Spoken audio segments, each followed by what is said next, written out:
Hi, சோமா செய்கிறது எப்படின்னு பாருங்கள். பாருங்கள்,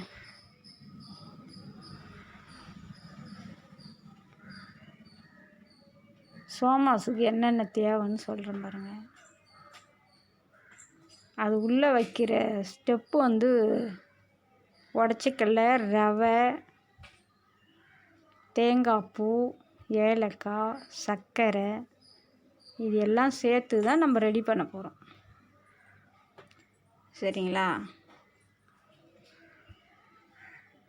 அதுக்கு மாவு என்ன மாவுன்னு பார்த்தீங்கன்னா, மேலே சோமா செய்கிறதுக்கு மைதா மாவு, ரவை, அது கொஞ்சம் நெய் பிசையும் போது அது கொஞ்சம் சால்ட் போட்டுக்கணும். அவ்வளோதான் மாவோட மேட்ரு. ரவை போட்டு பிசைஞ்சால் தான் மொறுமொறுப்பாக இருக்கும், வதன்னு இல்லாமல் இருக்கும் மாவு பிசைறது. நல்லா மாவு பிசைஞ்சு நல்லா ஒரு அரை மணி நேரம் ஊற வச்சுக்கணும். சோமாஸுக்கு அதை மாவு பிசைஞ்சு அதை ஊற வச்சுட்டு தான் அப்புறம் உள்ளே வைக்கிற ஸ்டெப்பு நம்ம ரெடி பண்ணணுமே. அப்போ ரொம்ப ரிஸ்க் எடுத்து செய்யணும் சோமாஸ்லாம். அது பாருங்கள், அது உருட்டி ரவுண்டாக சப்பாத்தி மாரி ஆக்கிட்டு மெலிசாக உருட்டணும். கனமாக இருந்தால் ரொம்ப தடிப்பாக இருந்தால் கடுக்குன்னு இருக்கும் சாப்பிட்றதுக்கு. அது பாருங்கள்,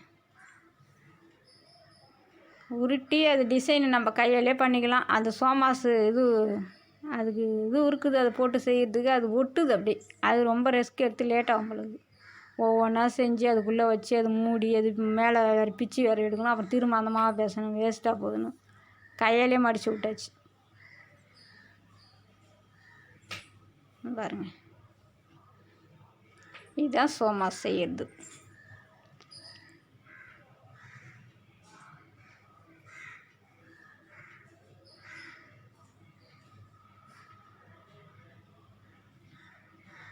பாருங்கள், எண்ணெய் காய வச்சு எண்ணெய்க்குள்ளார போட்டு எடுக்கணும். பாருங்கள், மொத்தமாக எல்லாம் ரெடி பண்ணி வச்சுக்கிட்டு தான் எண்ணெய் சட்டி அடுப்பில் வைக்கணுமே. இந்த பாருங்கள்,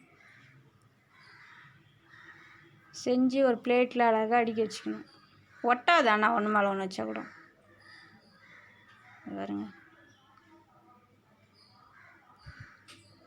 டக்குன்னு பொரிஞ்சிடும். போட்டுட்டு ரொம்ப நேரம்லாம் ஆகாது. டப்புன்னு திருப்பி விட்டால் மேல் அந்த மாவு மட்டும் தானே வேகும். உள்ளே இருக்கிறதுலாம் ஆல்ரெடி ஏற்கனவே நம்ம ஃப்ரை பண்ணி தான் வறுத்து தான் எல்லாம் ரெடி பண்ணியிருப்போம். உள்ளே இருக்கிற ஸ்டெப்பு வச்சுக்கிறது.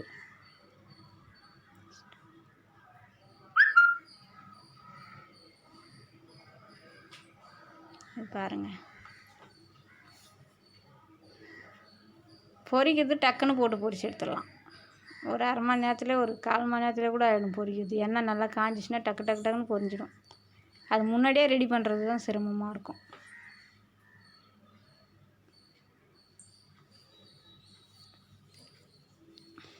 நல்ல உடம்புக்கெலாம் ஆரோக்கியமான ஸ்நாக்ஸு இதெல்லாம் செஞ்சு நீங்கள் சாப்பிடுங்க. வீட்டில் பசங்களும் செஞ்சு கொடுங்க. கொஞ்சம் ரிஸ்க் எடுத்து செய்யணும். செஞ்சால் நல்ல ஸ்நாக்ஸு தான் வீட்டுக்கு சாப்பிட்றது. ஃபங்க்ஷன் வந்தால் தான், ஏன்னா விசேஷ நாள் தான் செய்யணும்னு கிடையாது. நம்ம எப்போ வேணாலும் செஞ்சு டப்பாவில் போட்டு வச்சிங்கன்னா சாப்பிட்லாம். நம்ம கடையில் எதுவும் வாங்குகிற வேலை இருக்காது.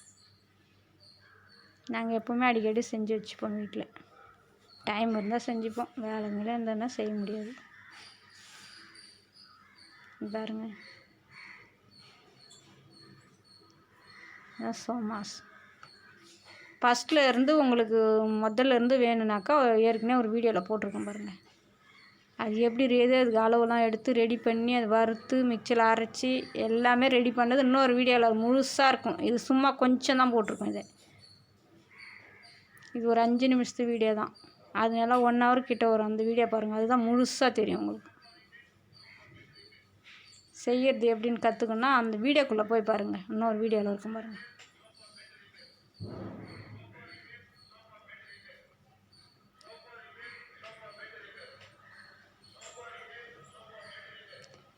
பார்த்து நீங்களும் செய்யுங்க, செஞ்சு சாப்பிடுங்க.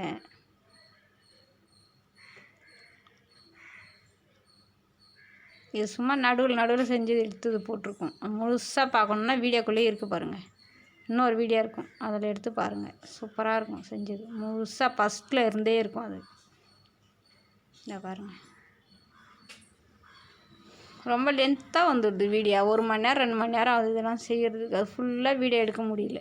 அதனால் சிம்பிளாக திட்டமாக எவ்வளோ எடுக்க முடியுமோ அதை மட்டும் வீடியோ எடுத்து போட்டுருது. நாங்கள் முழுசாக எடுக்க ரொம்ப நேரம் ஆகுது, எடிட் பண்ணி ரொம்ப லேட்டாக ஆகுது. அதுக்கு நிறைய வேறு டைம் எடுத்துக்குது. அதனால் சிம்பிளாக செஞ்சு நல்லா இப்போ பொண்ணுக்குதுங்க பாருங்கள். போடும் போது சூப்பராக இருக்குது பாருங்கள் சோமாஸ். நீங்களும் செஞ்சு சாப்பிடுங்க, செஞ்சு கற்றுக்குங்கோ. ஒரு அவசர ஆபத்துக்கு நமக்கு யூஸ் ஆகும். பார்த்து பத்திரமா இருங்க. பாய்.